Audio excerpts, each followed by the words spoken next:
desde 1909. 50 minutos pasaron de la hora 17 en todo el país. Recibimos al gran Aldo Abraham, extraordinario economista y director ejecutivo de la Fundación Libertad y Progreso. ¿Cómo te va, Aldo? Bienvenido. Silvio Sacomani te saluda. Muy bien, buenas tardes. Un gusto estar charlando contigo. Igualmente, Aldo. Bueno, la primera consulta que quiero hacerte es cuál es tu impresión, tu mirada, tu análisis con respecto a la confirmación que llevó adelante el ministro de Economía, Luis Caputo, el viernes pasado, en torno a la eliminación de todo el capítulo fiscal de la ley ómnibus. Mirá, eso fue una discusión, diría, siempre desde que se estuvo evaluando cómo iba a ser la gestión de Javier Milei, ¿no? Si la forma de presentar las reformas era a través de una ley ómnibus o de 2 o 3 leyes planteadas por tema, ¿no? A mí personalmente me parecía más razonable mandar esta segunda opción, o sea que sean 2 o 3 leyes para facilitar la discusión. La verdad es que creo que esto que ha sucedido demuestra que era el mejor camino, porque por ahí, por un tema, se te frena todas las demás reformas que también son importantes realizar si queremos que la Argentina empiece a recuperarse económicamente rápido y además que se vaya consolidando esta expectativa de que va a haber un cambio de rumbo, ¿no? El cambio de rumbo no solamente depende de lo fiscal, es necesario lo fiscal, pero sobre todo se confirma en la medida que uno va demostrando que se avanzan las reformas estructurales que tanto necesita la Argentina, y en ese sentido el proceso de desregulación, sobre todo que está en marcha, es importante que en definitiva sea sancionado para que de esa forma dejemos de ahogar a nuestros emprendedores, a nuestras pymes, ahogar futuras inversiones en el país. Tenemos más de 67.000 regulaciones, va a llevar un rato largo eliminarlas a todas, pero bueno, cuanto más rápido las eliminemos, creo que mejor le va a ir a la economía, ¿no? Sin lugar a dudas. Ahora, el punto más álgido, por lo menos para mí, ¿no es cierto? Y según mi mirada, tiene que ver con el tema retenciones. Las retenciones son un impuesto a los exportadores, ni más ni menos, ¿no es cierto? Sí, lo que pasa es que uno, cuando está en un cargo ejecutivo como presidente, tiene que evaluar cuál es la alternativa, ¿no? Y yo creo que acá el gran problema es que la alternativa que empieza a aparecer, y en general tiende a aparecer en la mayoría de la dirigencia política, es démosle a la maquinita. Entonces, es mejor, por ejemplo, ¿no? Aumentar las retenciones a un sector que la verdad es el que más se ha visto beneficiado por la asunción de este gobierno, no solamente en el corto plazo, porque tiene mayor reconocimiento de lo que verdaderamente vale un peso en términos de dólar, ¿no? Sino además porque uno sabe que en algún momento durante esta gestión se van a terminar las retenciones. Claro, porque Milei destacó que eran transitorias, sí. Exactamente, y porque además es su voluntad. Lo mismo es lo que pones a discutir si va a haber dolarización o no. Ya que me guste a mí o no me gusta la dolarización, porque yo estoy dispuesto a firmar ya, si me ponen un papelito adelante, que va a haber dolarización en algún momento durante este periodo de gestión de Javier Milei, con lo cual son cosas que van a pasar. Se van a eliminar las retenciones, son cosas que van a pasar. Lo que pasa es que hoy tenés que elegir entre impuesto inflacionario o retenciones. Y claramente, bueno, un pequeño aumento de retenciones, porque algunos aumentos de retenciones que se lanzaron, la verdad, es que absorbían casi toda la mejora que había tenido el sector exportador por la suba del tipo de cambio oficial, ¿no? Ahí eso sí, por suerte se corrigió, pero se era un poquitito de la mejora que tuviste, para de que no vuelva a pasar lo que nos pasó durante décadas y sobre todo lo que sufrió el sector agropecuario, ¿no? Durante décadas me parece que no estaba tan mal. Está bien, por ahí no fue lo que primó, algunos pensarán por qué no hacen más ajustes, ¿no? Dentro del gasto, no es tan fácil tampoco hacer ajustes de un día para el otro en el gasto público. Claro, ¿hace cuánto que asumió Milei? 45 días, 50 días más o menos, menos de un mes. Es que justamente... Menos de 2 meses, perdón, menos de 2 meses. De un día para el otro, ¿no? Entonces, por eso vos necesitas que durante un tiempo alguien te dé una mano, acá era con parte de lo que estaba ganando, para llegar a hacer todo un proceso de reforma del Estado lleva 2 años.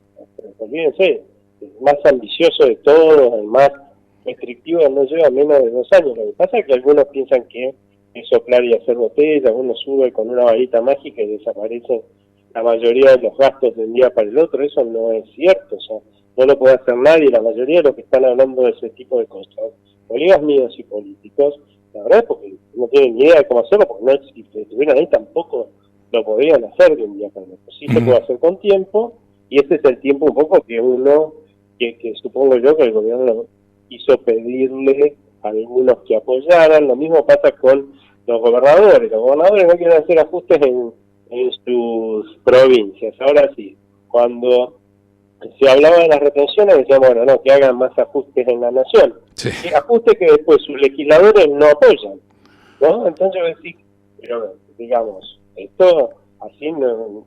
Hay un viejo chiste que era, si querés escaparte para el norte y estaban los tiburones, te decían un viejo chiste, querés escaparte para el este y están los cocodrilos, para el oeste los, no sé, las pirañas y para el otro lado los leones. Entonces vos querés que, digamos, vos querés que me coman, ¿no? Claro, más o menos viene así el juego que están haciendo los políticos, a mi juicio, muy, muy irresponsablemente, porque esos mismos políticos, les quiero recordar a la gente, son los que le parece mal que el campo, yo quiero aclarar que soy acérrimo enemigo de las retenciones.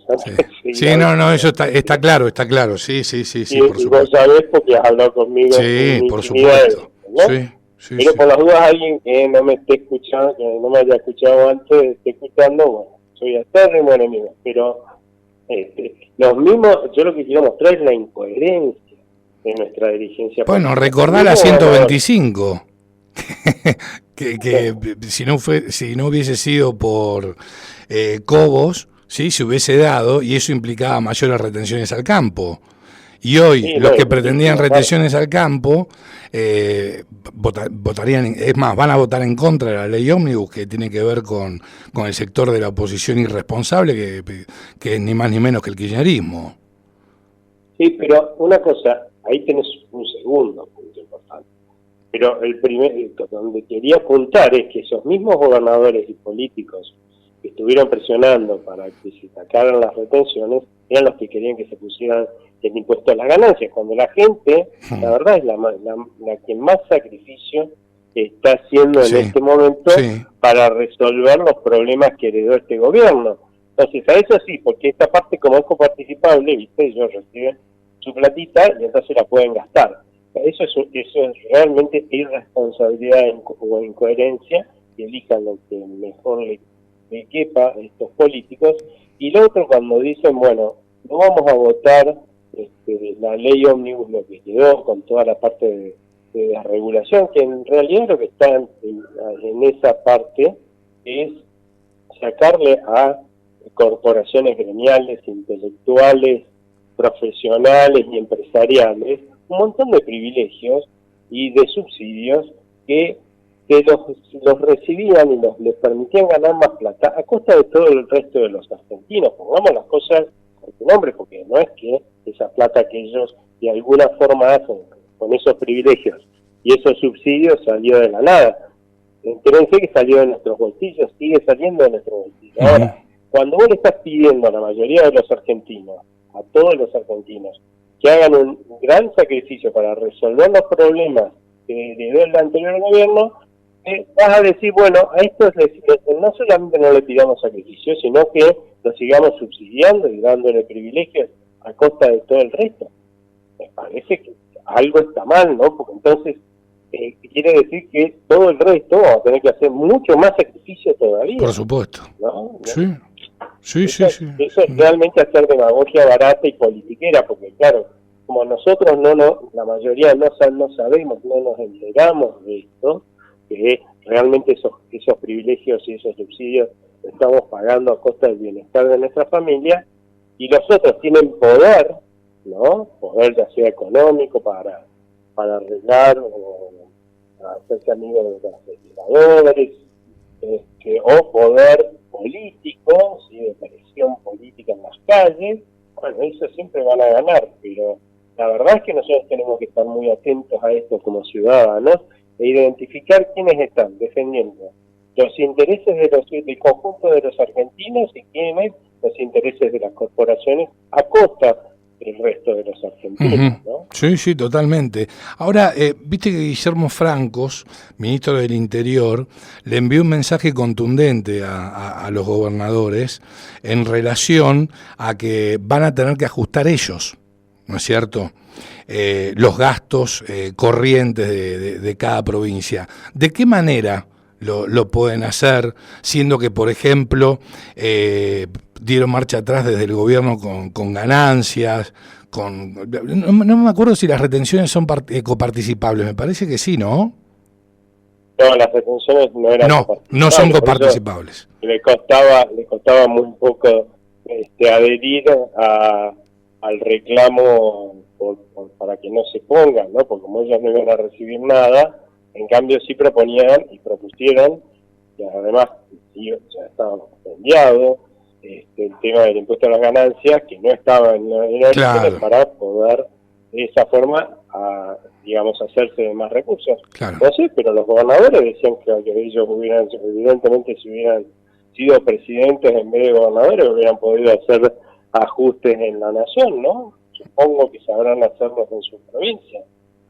Sí, pero tanto saben hablar para los que no administran. Sí, totalmente. Sí, totalmente de acuerdo. Ahora, ¿de qué manera el gobierno nacional puede hacer ajustar a las provincias? Eso es lo que no me queda claro, que ese fue el mensaje de Guillermo Francos.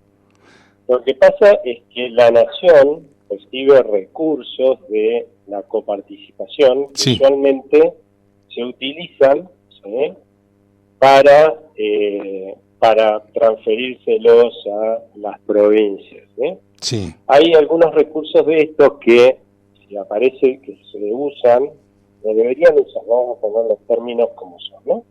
Se deberían usar para situaciones de emergencia, qué sé yo, no sé, hay un terremoto en una provincia o hay inundaciones que devastan una gran zona y entonces hay que ir a asistir a la gente, y entonces esos recursos que están ahí, que son los ATN, se usan para ir a asistir a esas provincias que han tenido esa catástrofe y bueno, y ayudarlos. O sea, usualmente esos recursos que tienen, digamos, una disponibilidad discrecional, o sea, discrecional, desde el gobierno nacional. Las transferencias discrecionales.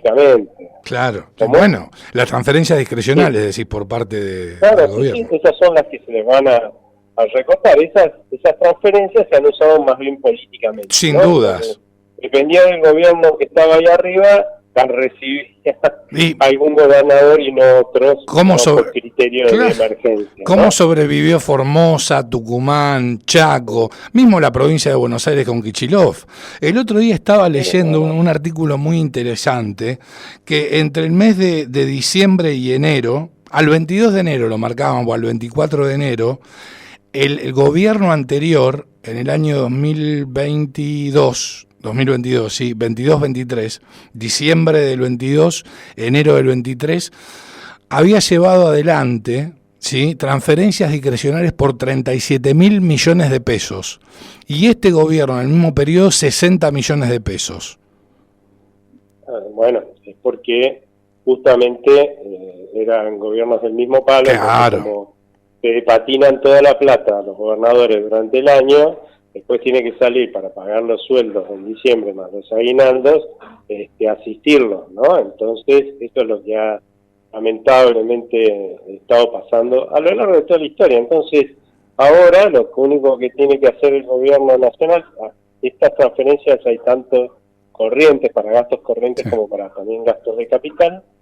Lo que seguramente va a hacer es, a menos que haya una urgencia, una emergencia real, como decías vos, una catástrofe natural, por ejemplo. Una catástrofe, obviamente ahí se va a tener que transferir porque para eso son esos recursos, ¿no? Claro. Y bueno, y que tendrán que ver cómo ahorran en sus provincias, ¿no? De la misma forma que recomendaban que en la nación se ahorre. Vamos a ver quién es más eficiente ahorrando, ¿no?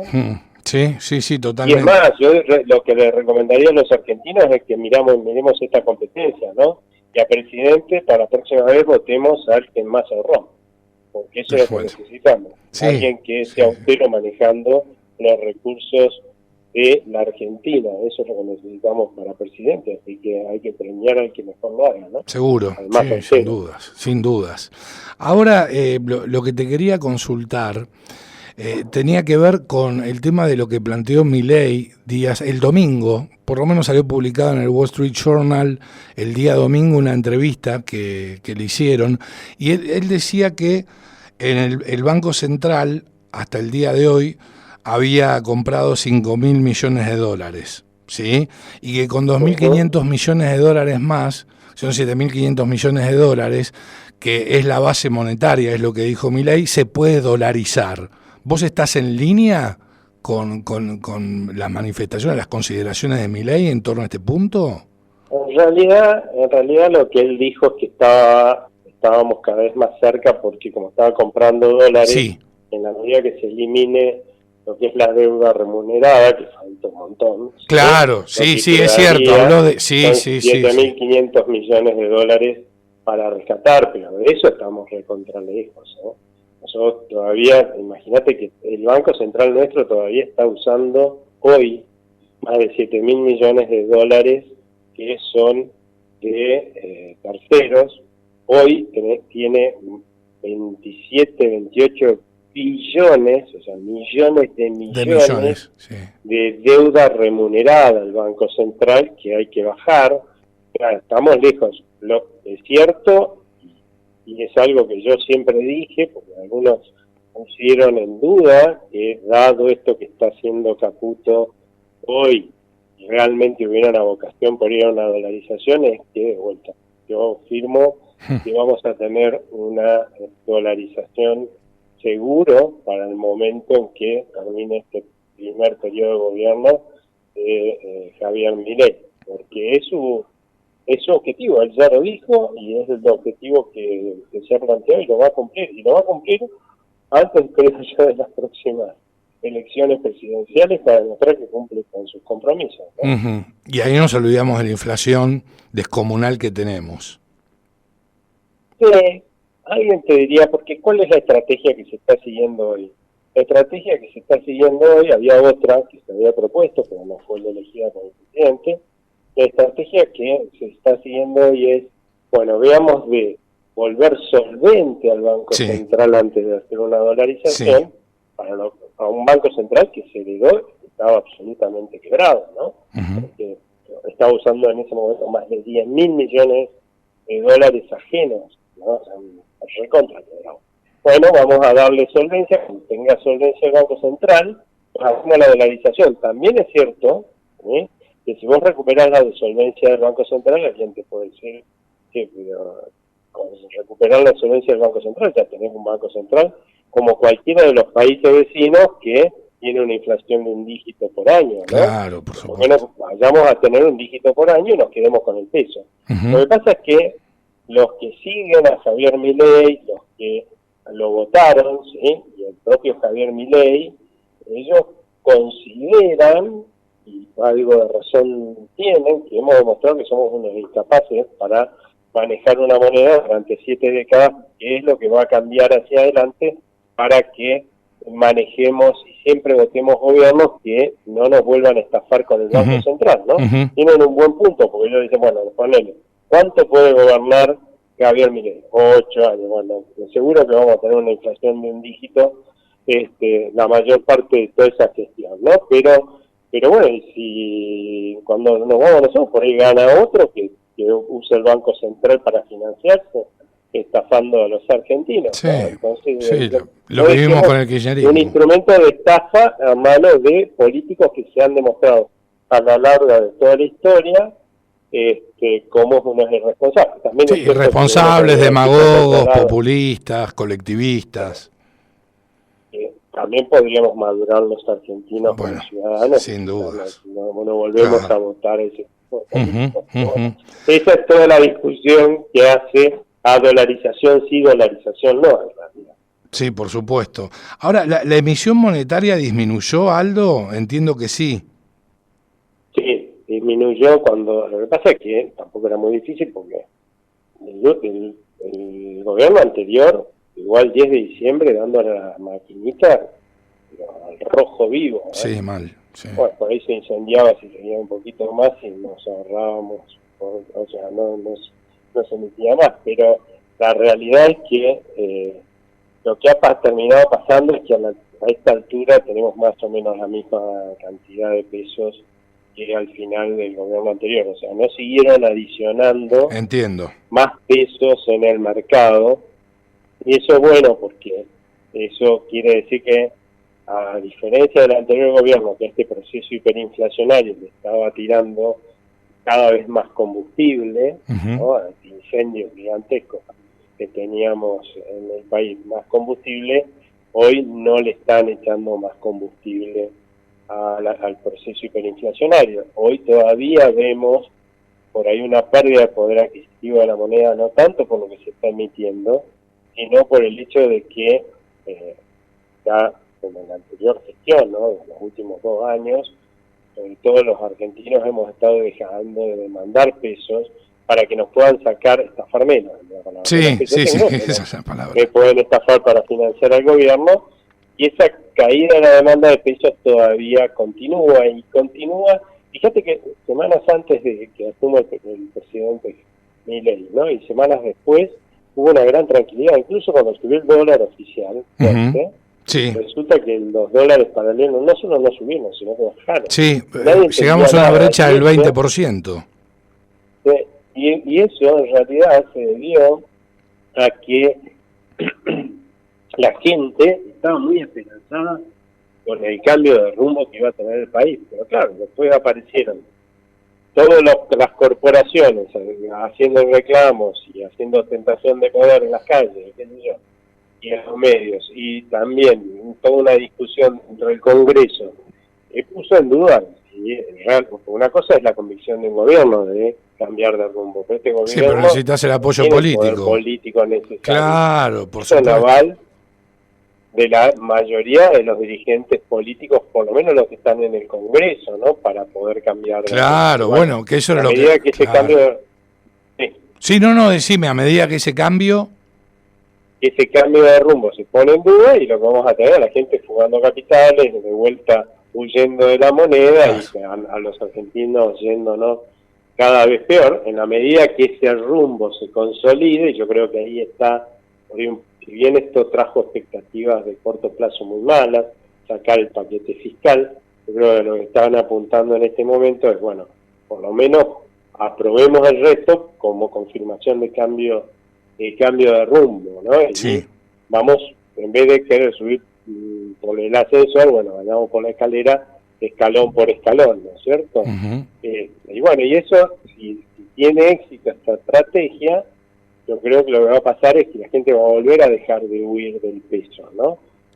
Y eso es lo que necesitamos, porque sin emisión y sin huida del peso, bueno, el proceso hiperinflacionario se acaba, y ya no hay un riesgo que sigue estando, entre paréntesis, de hiperinflación.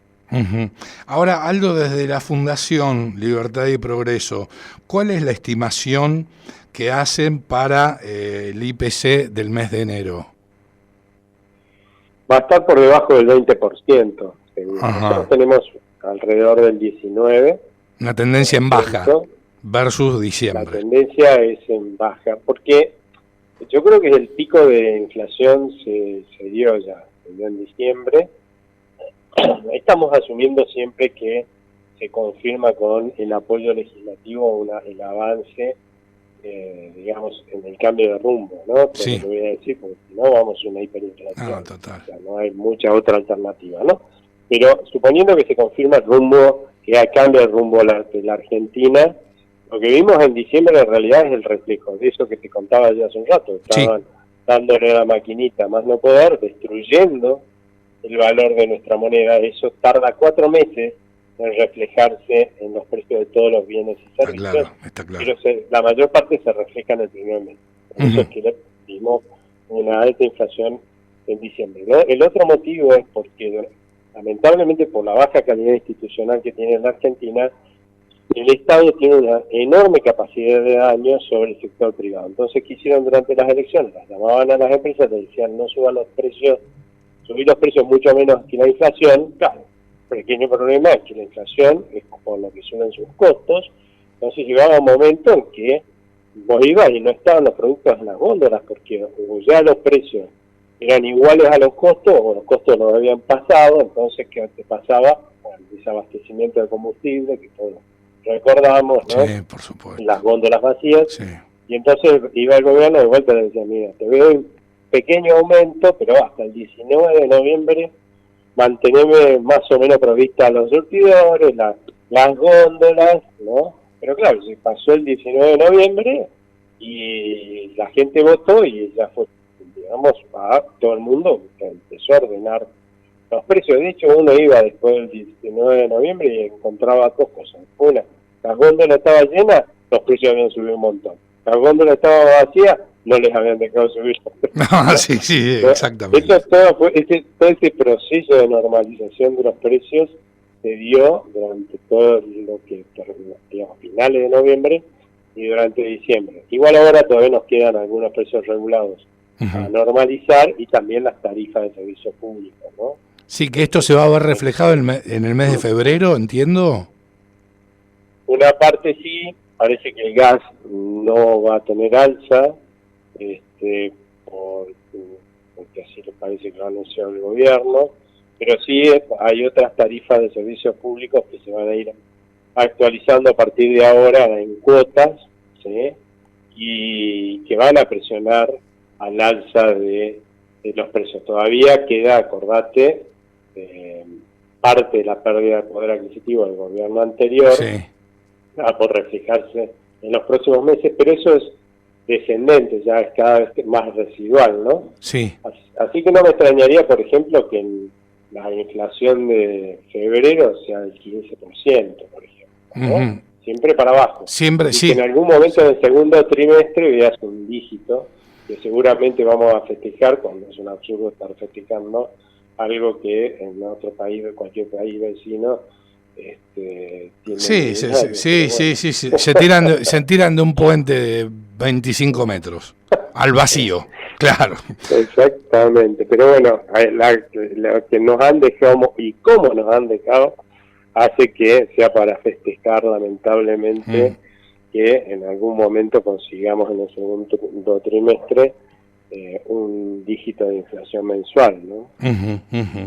Aldo, querido, un placer enorme como siempre escucharte, y bueno, será hasta muy prontito, ¿sí? Siempre muy claro, siempre muy, muy claro. Bueno, muchísimas gracias y cuando quieras, ¿eh? Dale, buenísimo, Aldo. Para mí. Así que tengan buena semana, ¿eh? Muchísimas gracias, igualmente, Aldo, un placer enorme. Adiós, hasta luego. Aldo Abraham pasaba por la cocina de las noticias.